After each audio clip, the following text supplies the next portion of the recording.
dedications out the way.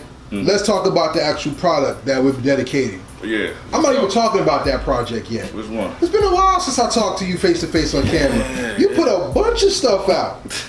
Henny Hardaway 2, 101, Untitled. I mean, everybody don't know. Heritage Hip Hop supports. Yes, you didn't give me all your music. I bought that music. Factory. And I'm proud of you and your growth as an artist. Thank you, sir. Appreciate it.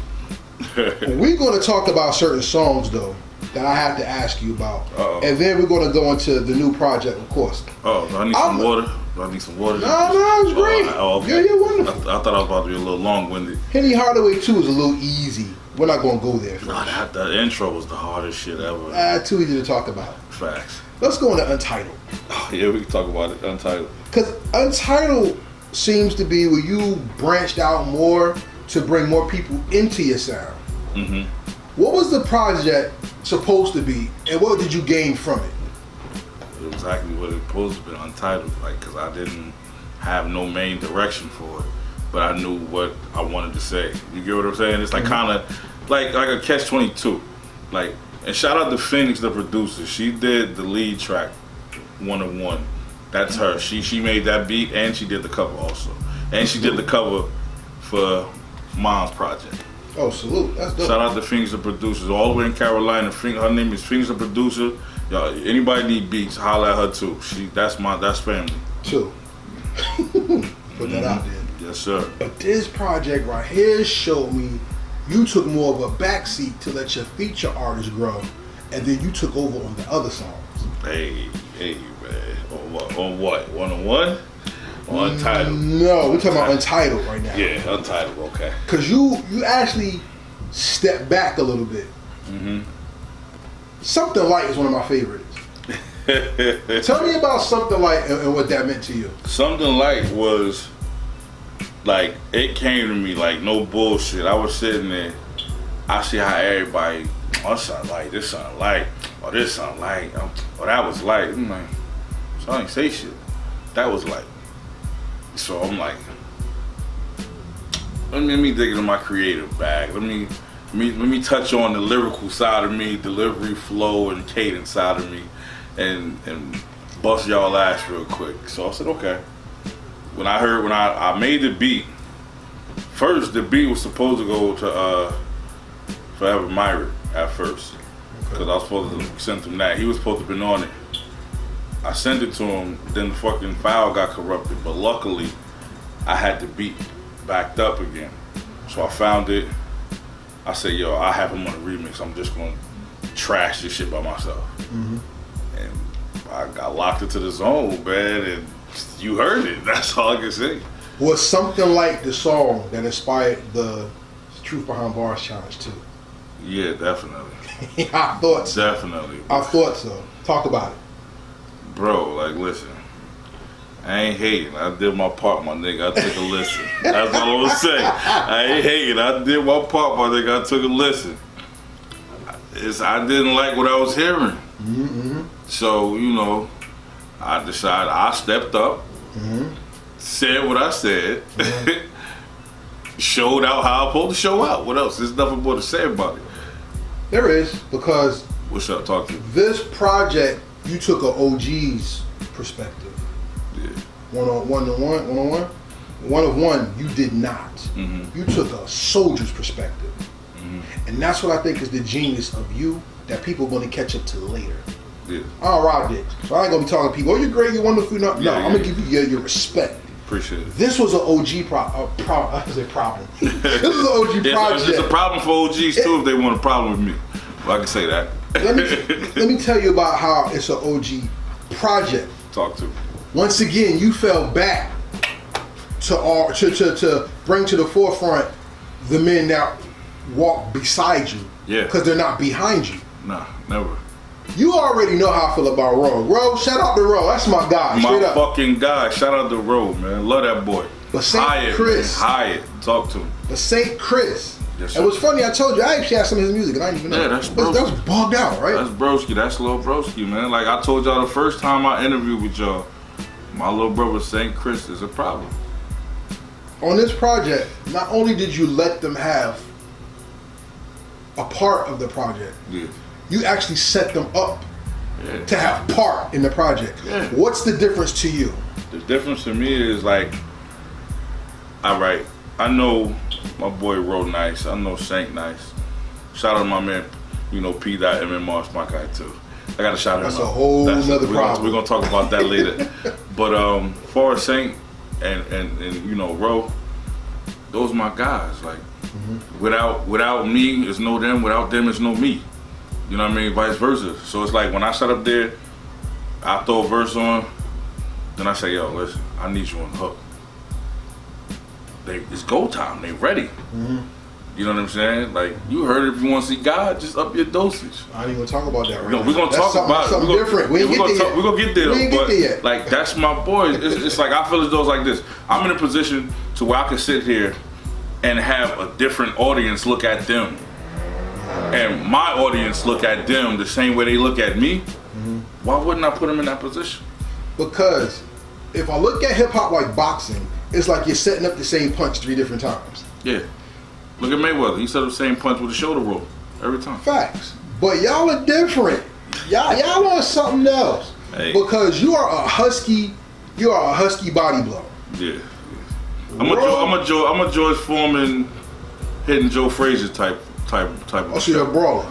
Yeah, you remember when George Foreman hit Joe Frazier, nigga bounced off the canvas and went back down? That's me. Ro is like a Klitschko straight right. Exactly. He's like a Klitschko in your mouth jab. It's like and then he popped you about 3 other times, and then he trying to knock your fucking head off your shoulders again. Like, Ro to me is one of the most articulate punchers that I know. That, like, if he wasn't on my side, I would have a problem with this nigga. Like, and we spoke about this shit. Like, I said, bro, I'm glad you on my team. He was like, what you mean, bro? I said, my nigga, if I had to come from my hood to your hood with the shit you saying, I might have to go into the bag, bro, like, to really say some shit to out-top what you saying. I'm gonna talk about that soon, too. St. Chris is not a power puncher. He's a style puncher. Yeah. Because when you so punch drunk by the power, you start to play, and then you think, okay, I can get back in it, but then, St. Chris is like Sugar Ray Leonard. Yes, he is. St. Chris is a rap version of Sugar Ray Leonard. And the reason why I'm gonna say that, the way that he lines it up, like, you'll be sitting there like, okay. Like, you swinging and he's stabbing you, but you don't feel it. Then you look down and be like, oh shit, I'm gone. Like, box cutter rap. Yeah, he's different, and I always loved him for that. That's my brother. Like, I love the shit out of him for that. From OG status, which means shout out to Moo also. Yeah, my boy Moo, Mr. 151st. When you set up a person to take a charge in something, it's like teaching somebody how to ride a bike. But as the OG, you weren't teaching them how to ride a bike. You were pushing them on a motorcycle. Yeah. Because they hit the ground and just went. Yeah, that's, bro, like, you heard, like me and Moo, we go back from when I first started, like, to making beats on the PlayStation and rapping in my attic. Nice. And Ro, all 3 of us, same neighborhood. When Ro moved up from Hyatt, he moved to Norfolk and Central Ave and all that in the same area. We all grew up together and went to elementary school together. So when it came to that song, the Three Amigos joint, it was just like, all right, let's go back to the attic.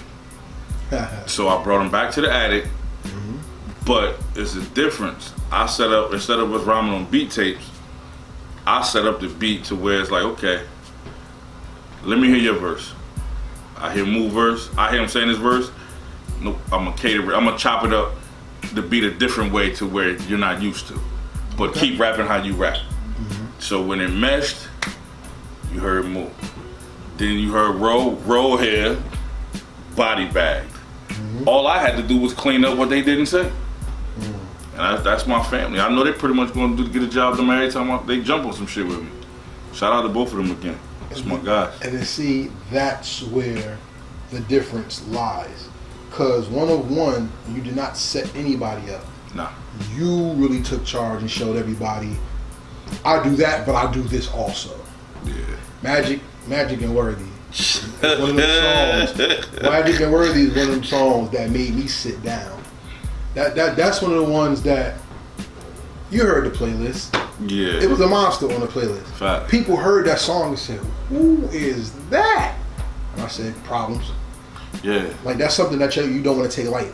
Nah. Cause when we get pissed off, it's a different type of pissed off. Like you got a 3-headed monster with beat.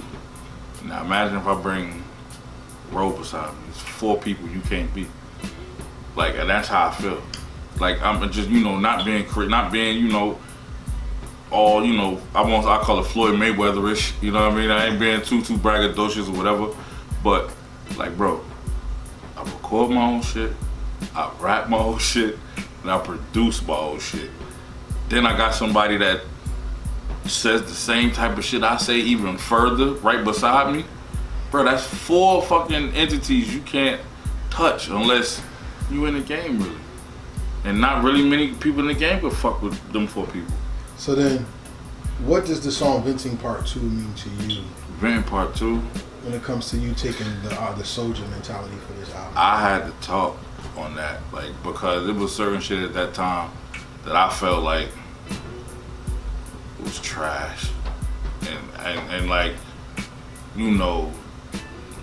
like niggas will tell you certain things, say certain things, but they won't tell you the other side of stuff. Of course. Then they fuck with you, but then they don't fuck with you. You know what I'm saying? That's a fact. Then it's just venting, and I just spoke on a variety of things, but I made sense at the same time. But I think you have a willingness to uphold something that most people take for granted. What do you think that is? Shit, I honestly be real, bro. Like being real and be who you are. But and so, like, I'm a fan of the culture and the realness of music, period. So I want to give you me every time. So every time I give you a song, whether I'm venting, whether I'm just rapping, punchlines, whatever, like, I gotta give you 100% me, and nothing's gonna change that. But at the end of the day, real is subjective. And real does not tell you if you really got it or don't. Right. You right.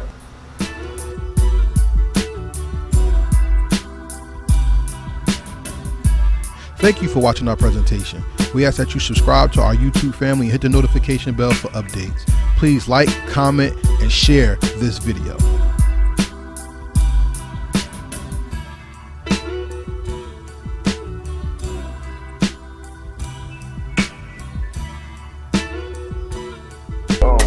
Real hip hop. Real hip hop. We here.